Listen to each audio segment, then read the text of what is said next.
Ustilari shunaqa qarsildoq, ichlari bo'lsa yumshoq va mayin chiqadigan pirojki retseptini qidirib yurgan bo'lsangiz, bu video aynan siz uchun bo'ladi.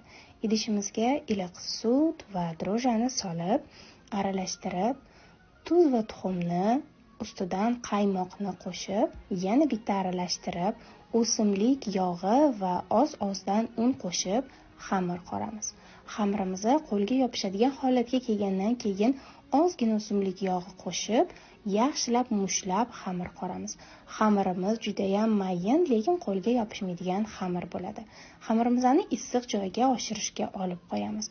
Oshgan xamirimizdan mayda zo'lachalarni yasab, yana birozga tindiramiz. Xamirimiz tinguncha nachinkasini tayyorlab olamiz. Manda bugun kartoshka pyuresi.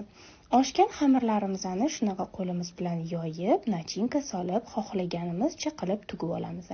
Yana 5 daqiqa dam oldirib, qizigan yog'da shunaqa chiroyli qilib qovurib olamiz. Pufakchali bo'lishini xohlasangiz, ustidan shunaqa yog' quyib turing. Juda ham mazali va yumshoqqina pirojkilarimiz tayyor bo'ladi. Video yoqqan bo'lsa, like bosib qo'ying.